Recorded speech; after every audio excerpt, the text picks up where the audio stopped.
नमस्कार। चलिए सुनते हैं मुंशी प्रेमचंद जी की लिखी कहानी सुजान भगत। सीधे साधे किसान धन हाथ आते ही धर्म और कीर्ति की ओर झुकते हैं। दिव्य समाज की भांति वो पहले अपने भोग विलास की ओर नहीं दौड़ते। सुजान की खेती में कई साल से कंचन बरस रहा था। मेहनत तो गांव के सभी किसान करते थे, पर सुजान के चंद्रमा बली थे। ऊसर में भी दाना छींट आता तो कुछ न कुछ पैदा हो जाता था। 3 वर्ष लगातार ईख लगती गई। उधर गुड़ का भाव तेज होता गया। कोई 2-2.5 हजार हाथ में आ गए। बस चित्त की वृत्ति धर्म की ओर झुक पड़ी। साधु संतों का आदर सत्कार होने लगा। द्वार पर धूनी जलने लगी। कानून गो इलाके में आते तो सुजान महतो के चौपाल में ठहरते। हल्के के हेड कांस्टेबल, थानेदार, शिक्षा विभाग का अफसर एक न एक उस चौपाल में पड़ा रहता। महतो मारे खुशी के फूले न समाते। धन्य भाग, उसके द्वार पर अब इतने बड़े बड़े हाकिम आकर ठहरते हैं। जिन हाकिमों के सामने उसका मुंह ना खुलता था, उन्हीं की अब महतो महतो करते जबान सूखती थी। कभी कभी भजन भाव हो जाता। एक महात्मा ने डौल अच्छा देखा तो गांव में आसन जमा दिया। गांजे और चहस की बहार उड़ने लगी। एक ढोलक आई, मजीरे मंगाए गए, सत्संग होने लगा। ये सब सुजान के दम का जुलूस था। घर में सेरो दूध होता था, मगर सुजान के कंठ तले एक बूंद भी जाने की कसम थी। कभी हाकिम लोग चखते, कभी महात्मा लोग। किसान को दूध घी से क्या मतलब, उसे रोटी और साग चाहिए। सुजान की नम्रता का पारावार न था। सबके सामने सिर झुकाए रहता। कहीं लोग या ना कहने लगे कि धन पाकर उसे घमंड हो गया। गांव में कुल 3 कुएं थे। बहुत से खेतों में पानी ना पहुंचता था। खेती मारी जाती थी। सुजान ने पक्का कुआं बनवा दिया।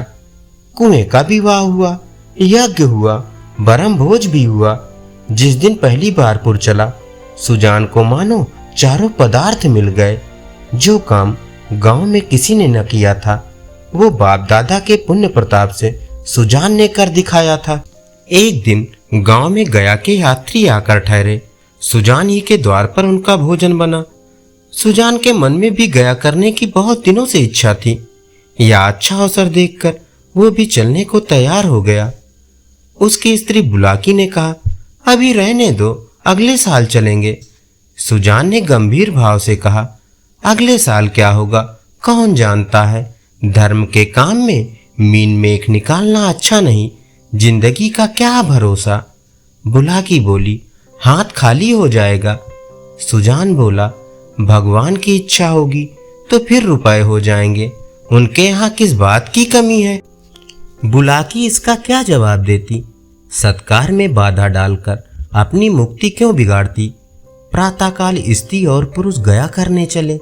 वहां से लौटे तो यज्ञ और बरमभोज की ठहरी। सारी बिरादरी निमंत्रित हुई। 11 गांवों में सुपारी बटी। इस धूमधाम से यह लाभ हुआ कि चारों ओर वाह वाह मच गई। सब यही कहते थे कि भगवान धन दे तो दिल भी ऐसा दे। घमंड तो छू नहीं गया। अपने हाथ से पत्तल उठाता फिरता। कुल का नाम जगा दिया। बेटा हो तो ऐसा हो। बाप मरा तो भूनी भांग भी नहीं थी। अब लक्ष्मी घुटने तोड़ कर आ बैठी है। एक द्वेषी ने कहा, कहीं गड़ा हुआ धन पा गया है। इस पर चारों ओर से उस पर बौछारें पड़ने लगी। हाँ, तुम्हारे बाप दादा जो खजाना छोड़ गए थे, वही उसके हाथ लग गया है। अरे भैया, ये धर्म की कमाई है। तुम भी तो छाती फाड़कर काम करते हो। क्यों ऐसी ईख नहीं लगती, क्यों ऐसी फसल नहीं होती। भगवान आदमी का दिल देखते हैं। जो खर्च करता है उसी को देते हैं भैया। सुजान महतो सुजान भगत हो गए। भक्तों के आचार विचार कुछ और होते हैं। वो बिना स्नान किए कुछ नहीं खाते। गंगा जी अगर घर से दूर हो और वो रोज स्नान करके दोपहर तक घर ना लौट सकता, तो पर्वों के दिन तो उसे अवश्य ही नहाना चाहिए। भजन भाव उसके घर अवश्य होना चाहिए। पूजा अर्चना उसके लिए अनिवार्य है। खान पान में भी उसे बहुत विचार करना पड़ता है। सबसे बड़ी बात यह है कि झूठ का त्याग करना पड़ता है। भगत झूठ नहीं बोल सकता। साधारण मनुष्य को अगर झूठ का दंड 1 मिले तो भगत को 1 लाख से कम नहीं मिल सकता। अज्ञान की अवस्था में कितने ही अपराध क्षम्य हो जाते हैं। ज्ञानी के लिए क्षमा नहीं है, प्रायश्चित नहीं है, यदि है तो बहुत कठिन है। सुजान को भी अब भक्तों की मर्यादा को निभाना पड़ा। अब तक उसका जीवन मजूर का जीवन था।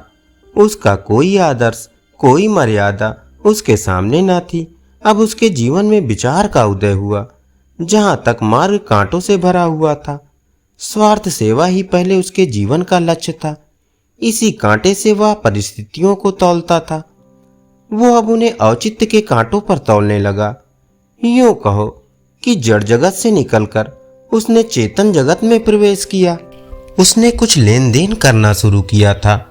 अब उसे ब्याज लेते हुए आत्मग्लानि सी होती थी। यहां तक कि गौओं को दूते समय उसे बछड़ों का ध्यान बना रहता था, कहीं बछड़ा भूखा न रह जाए, नहीं तो उसका रोया दुखी होगा। वो गांव का मुखिया था। कितने ही मुकदमों में उसने झूठी शहादतें बनवाई थी। कितनों से डांड लेकर मामले को रफा दफा करा दिया था। अब इन व्यापारों से उसे घृणा होती थी। झूठ और प्रपंचों से कोसों दूर भागता था। पहले उसकी यह चेष्टा होती थी कि मजूरों से जितना काम लिया जा सके उतना काम लो और मजूरी जितनी कम दी जा सके उतनी कम दो। पर अब उसे मजूर के काम की कम, मजूरी की अधिक चिंता रहती थी।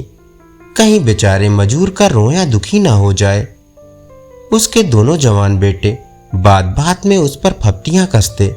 यहां तक कि बुलाकी भी अब उसे कोरा भगत समझने लगी थी, जिसे घर के भले बुरे से कोई प्रयोजन न था। चेतन जगत में आकर सुजान भगत कोरे भगत रह गए। सुजान के हाथों से धीरे धीरे अधिकार छीने जाने लगे। किस खेत में क्या बोना है, किसको क्या देना है, किससे क्या लेना है, किस भाव क्या चीज बिकी, ऐसी ऐसी महत्वपूर्ण बातों में भी भगत जी की सलाह न ली जाती थी। भगत के पास कोई जाने ही ना पाता। दोनों लड़के या स्वयं बुला के दूर ही से मामला तय कर लिया करती। गांव भर में सुजान का मान सम्मान बढ़ता था, अपने घर में घटता था। लड़के उसका सत्कार अब बहुत करते। हाथ से चारपाई उठाते देख लपक कर खुद उठा लाते, चिलम न भरने देते। यहां तक कि उसकी धोती छाटने के लिए भी आग्रह करते थे। मगर अधिकार उसके हाथ में न था। वो अब घर का स्वामी नहीं, मंदिर का देवता था। एक दिन बुलाकी ओखली में दाल छांट रही थी। एक भिखमंगा द्वार पर आकर चिल्लाने लगा। बुलाकी ने सोचा, दाल छांट लूं तो उसे कुछ दे दूं। इतने में बड़ा लड़का भोला आकर बोला, अम्मा, एक महात्मा द्वार पर खड़े गला फाड़ रहे हैं, कुछ दे दो, नहीं तो उनका रोया दुखी हो जाएगा। बुलाकी ने उपेक्षा के भाव से कहा, भगत के पांव में क्या मेहंदी लगी है? क्यों कुछ ले जाकर नहीं देते? क्या मेरे 4 हाथ हैं? किस किस का रोया सुखी करूं? दिन भर तो तांता लगा रहता है। भोला बोला, चौपट करने में लगे हैं। क्यों? क्या? अभी महंगूबेग रुपए देने आया था। हिसाब से 7 मन हुए, तौला तो 6.25 मन ही निकले। मैंने कहा 10 सेर और ला, तो आप बैठे बैठे कहते हैं अब इतनी दूर कहाँ जाएगा, भरपाई लिख दो, नहीं तो उसका रोया दुखी होगा। मैंने भरपाई नहीं लिखी, 10 सेर बाकी लिख दिया। बुलाकी बोली, बहुत अच्छा किया तुमने, बकने दिया करो, 10-5 दफे मुंह की खा जाएंगे तो आप ही बोलना छोड़ देंगे। भोला बोला, दिन भर एक न एक खुचड़ निकालते हैं, 100 दफे कह दिया कि तुम घर गृहस्थी के मामले में ना बोला करो, पर इनसे बिना बोले रहा ही नहीं जाता। बुलाकी बोली, मैं जानती कि इनका यह हाल होगा तो गुरु मंत्र ना लेने देती। भोला बोला, भगत क्या हुए कि दीन दुनिया दोनों से गए, सारा दिन पूजा पाठ में उड़ जाता है। अभी ऐसे बूढ़े नहीं हो गए कि कोई काम ही ना कर सकें। बुलाकी ने आपत्ति की, भोला, ये तुम्हारा कुअन्याय है। फावड़ा कुदाल अब उनसे नहीं हो सकता, लेकिन कुछ ना कुछ तो करते ही रहते हैं। बैलों को सानी पानी देते हैं, गाय दूते हैं, और भी जो कुछ हो सकता है वो करते हैं। भिक्षुक अभी तक खड़ा चिल्ला रहा था। सुजान ने जब घर में से किसी को कुछ लाते न देखा तो उठकर अंदर गया और कठोर स्वर में बोला, तुम लोगों को कुछ सुनाई नहीं देता कि द्वार पर कौन घंटे भर से खड़ा भीख मांग रहा है? अपना काम तो दिन भर करना ही है, एक क्षण भगवान का काम भी तो किया करो। बुलाकी बोली, तुम तो भगवान का काम करने को बैठे ही हो, क्या कर भर भगवान का ही काम करेगा? सुजान बोला, कहाँ आटा रखा है, लाओ मैं ही निकाल कर दे आऊं, तुम रानी बनकर बैठो। बुलाकी बोली, आटा मैंने मरमर कर पीसा है, अनाज दे दो। ऐसे मुड़चिड़ों के लिए पहर रात से उठकर चक्की नहीं चलाती हूं। सुजान भंडार घर में गए और एक छोटी सी छबड़ी को जौ से भरे हुए निकले। जौ शेर भर से कम न था। सुजान ने जानबूझकर केवल बुलाकी और भोला को चिढ़ाने के लिए भिक्षा परंपरा का उल्लंघन किया था।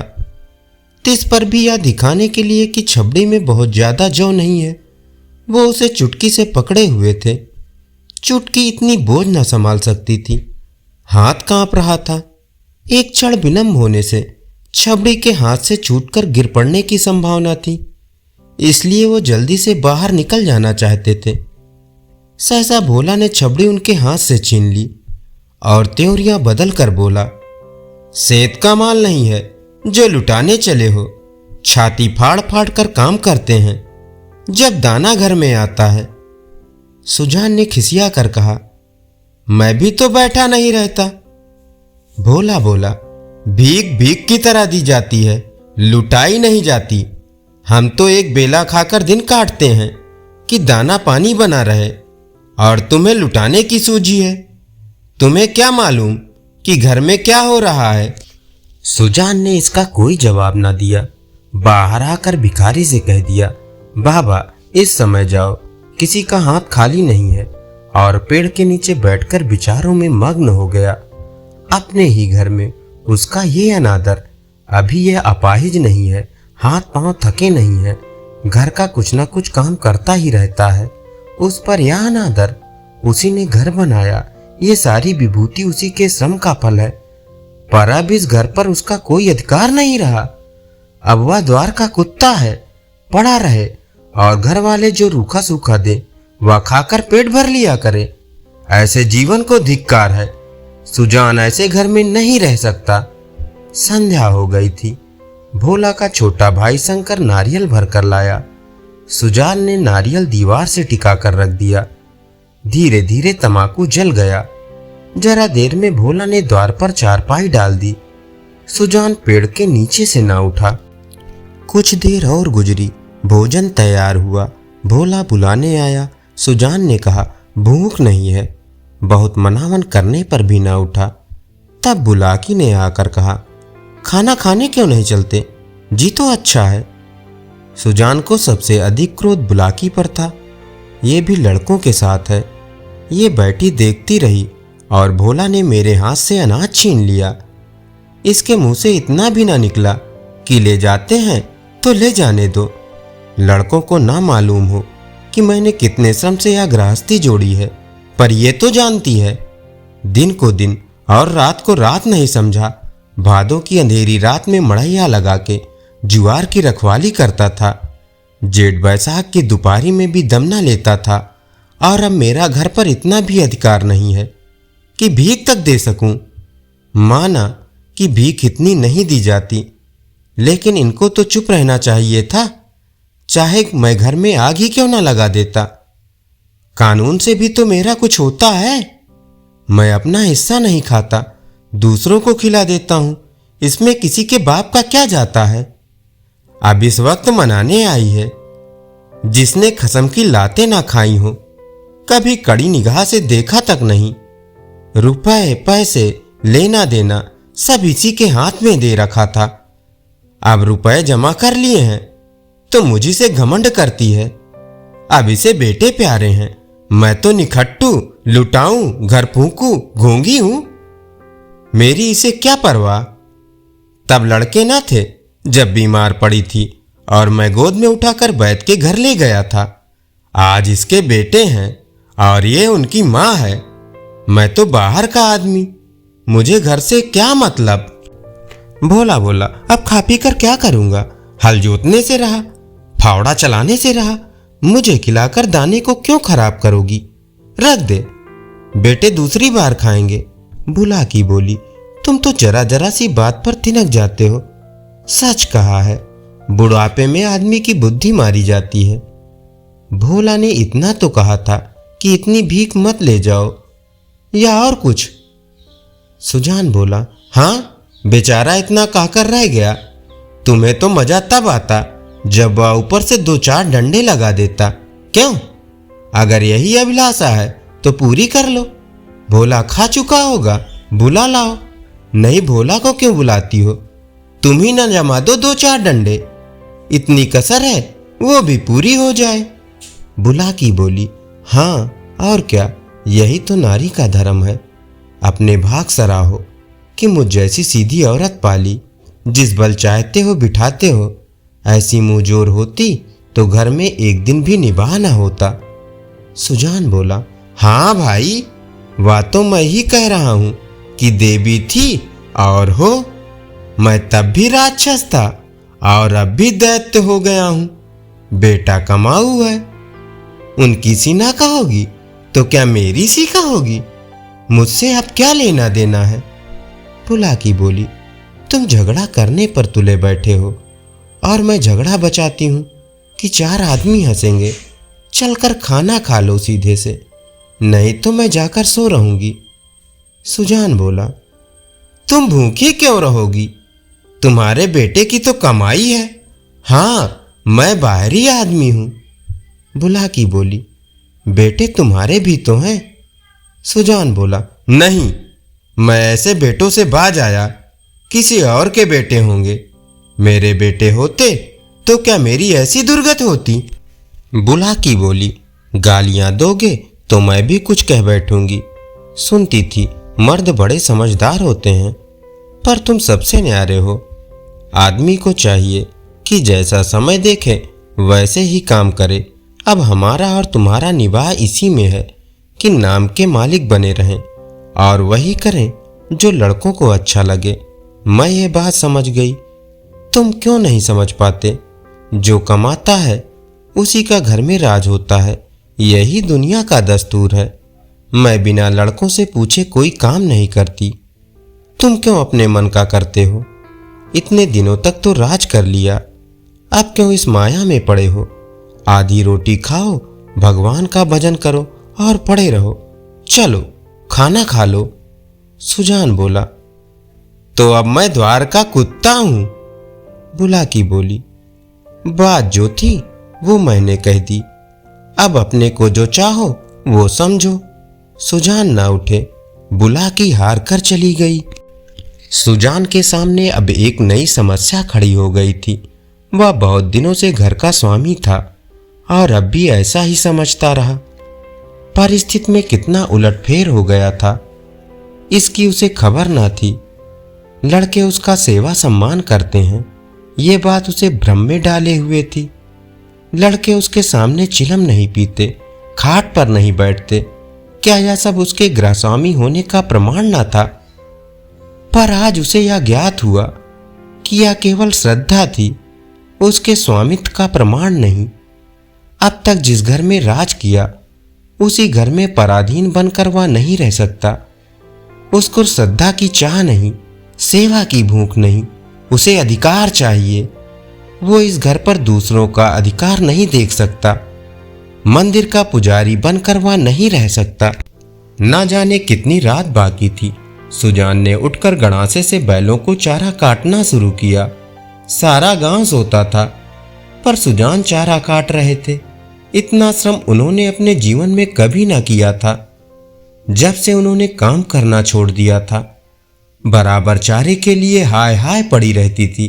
शंकर भी काटता, भोला भी काटता था, पर चारा पूरा ना पड़ता था।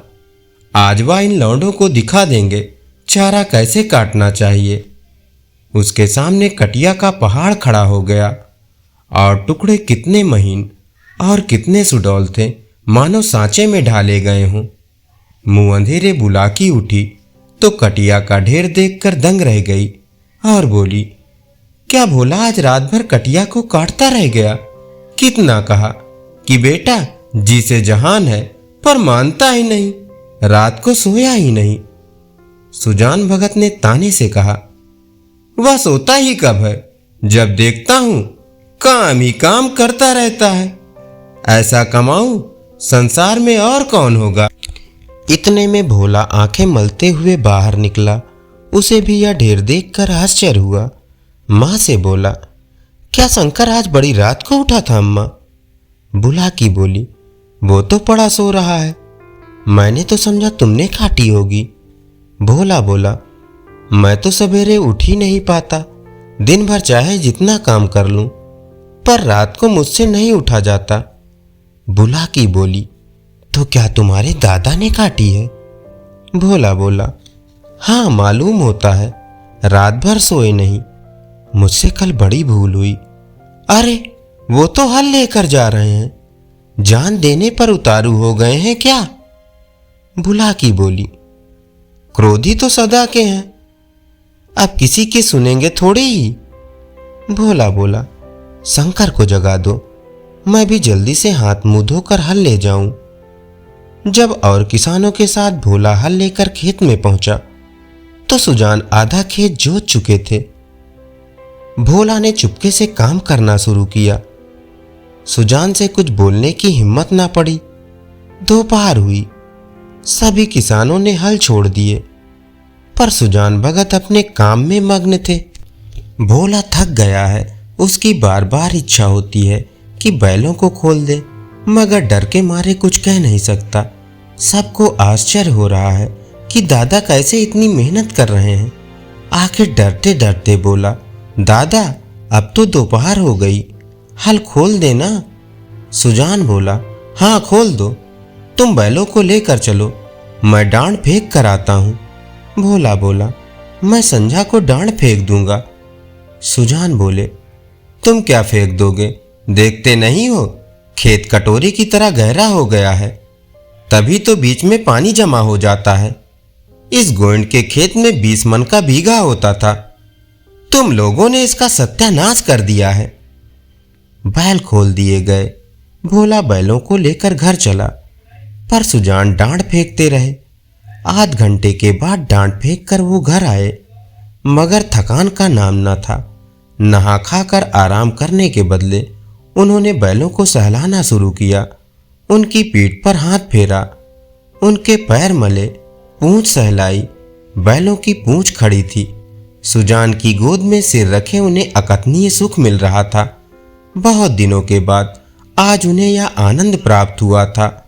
उनकी आंखों में कृतज्ञता भरी हुई थी, मानो वे कह रहे थे, हम तुम्हारे साथ रात दिन काम करने को तैयार हैं। अन्य किसानों की भांति भोला अभी कमर सीधी ही कर रहा था कि सुजान ने फिर हल उठाया और खेत की ओर चले। दोनों बैल उमंग से भरे दौड़े चले जाते थे, मानो उन्हें स्वयं खेत में पहुंचने की जल्दी थी। भोला ने मड़ैया में लेटे लेटे पिता को हल लिए जाते देखा, पर उठ न सका। उसकी हिम्मत छूट गई थी। उसने कभी इतना परिश्रम न किया था। उसे बनी बनाई गृहस्थी जो मिल गई थी, उसे ज्यों त्यों चला रहा था। इन दामों वह घर का स्वामी बनने का इच्छुक न था। जवान आदमी को 20 धंधे होते हैं। हंसने बोलने के लिए, गाने बजाने के लिए भी तो कुछ समय चाहिए। पड़ोस के गांव में दंगल हो रहा है, जवान आदमी कैसे अपने को वहां जाने से रोकेगा? किसी गांव में बारात आई है, नाच गाना हो रहा है, जवान आदमी क्यों उसके आनंद से वंचित रह सकता है? वृद्धजनों के लिए बाधाएं नहीं, उन्हें ना नाच गाने से मतलब, ना खेल तमाशे से गरज, केवल अपने काम से काम है। बुलाकी ने कहा, भोला तुम्हारे दादा हल लेकर गए। भोला बोला, जाने दो अम्मा, मुझसे यह नहीं हो सकता। सुजान भगत के इस नवीन उत्साह पर गांव में टीकाएं हुई। निकल गई सारी भक्ति। भगत बना हुआ था, माया में फंसा हुआ है। आदमी काहे को, भूत है भूत। मगर भगत के द्वार पर अब फिर साधु संत आसन जमाए देखे जाते हैं। उनका आदर सत्कार होता है। अब की उसकी खेती ने सोना उगल दिया है। बुखारी में अनाज रखने की जगह नहीं है। जिस खेत में 5 मन मुश्किल से होता था, उसी खेत में अब की 10 मन की उपज हुई है।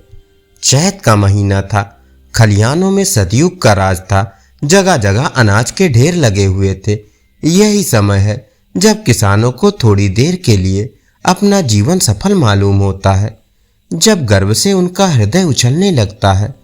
सुजान भगत टोकरे में अनाज भर भर कर देते थे और दोनों लड़के टोकरे लेकर घर में अनाज रख आते थे। कितने ही भाट और भिक्षुक भगत जी को घेरे हुए थे। उनमें वह भिक्षुक भी था जो आज से 8 महीने पहले भगत के द्वार से निराश होकर लौट गया था। सहसा भगत ने उस भिक्षुक से पूछा, क्यों बाबा, आज कहाँ कहाँ चक्कर लगाए?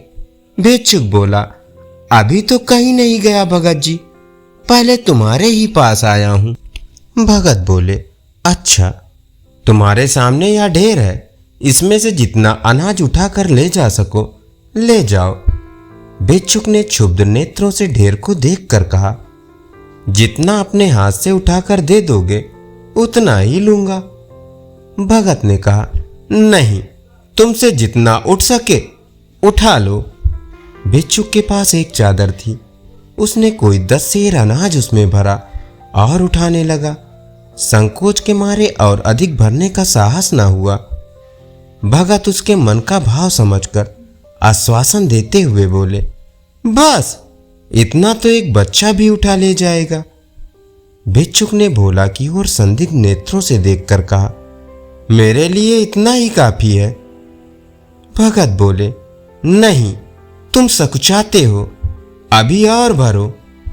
भिक्षुक ने एक पंसेरी अनाज और भरा और फिर भोला की ओर सशंक दृष्टि से देखने लगा।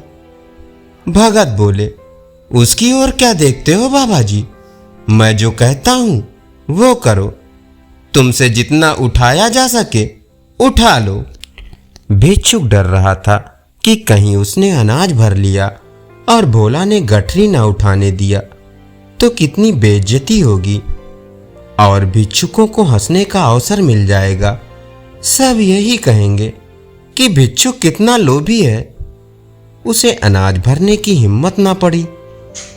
तब सुजान भगत ने चादर लेकर उसमें अनाज भरा और गठरी बांधकर बोले, इसे उठा ले जाओ। भिक्षुक बोला, बाबा इतना तो मुझसे ना उठ सकेगा। भगत बोले, अरे इतना भी ना उठ सकेगा, बहुत होगा तो मन भर, भला जोर तो लगाओ, देखूं उठा सकते हो या नहीं। भिक्षुक ने गठरी को आजमाया, भारी थी, जगह से हिली भी नहीं। फिर बोला, भगत जी यह मुझसे ना उठ सकेगी। भगत बोले, अच्छा बताओ किस गांव में रहते हो। भिक्षुक बोला, बड़ी दूर है भगत जी, अमोला का नाम तो सुना होगा। भगत बोले, अच्छा ठीक है, आगे आगे चलो, मैं पहुंचा दूंगा। ये कहकर भगत ने जोर लगाकर गठरी उठाई और सिर पर रखकर भिक्षुक के पीछे हो लिए। देखने वाले भगत का पौरुष देखकर चकित हो गए। उन्हें क्या मालूम था कि भगत पर इस समय कौन सा नशा था। 8 महीने के निरंतर अविरल परिश्रम का आज उन्हें फल मिला था। आज उन्होंने अपना खोया अधिकार फिर पाया था। वही तलवार जो केले को नहीं काट सकती, सान पर चढ़कर लोहे को काट देती है। मानव जीवन में लाग बड़े महत्व की वस्तु है। जिसमें लाग है वह बूढ़ा भी हो तो जवान है, जिसमें लाग नहीं, गैरत नहीं, वह जवान भी मृतक है। सुजान भगत में लाग थी और उसी ने उन्हें अमानुषीय बल प्रदान कर दिया था। चलते समय उन्होंने भोला की ओर समग्र नेत्रों से देखा और बोले, ये भाट और भिक्षुक खड़े हैं, कोई खाली हाथ ना लौटने पाए। भोला सिर झुकाए खड़ा था, उसे कुछ बोलने का हौसला न हुआ। वृद्ध पिता ने उसे आज परास्त कर दिया था। धन्यवाद। अभी आप सुन रहे थे मुंशी प्रेमचंद जी की लिखी कहानी सुजान भगत।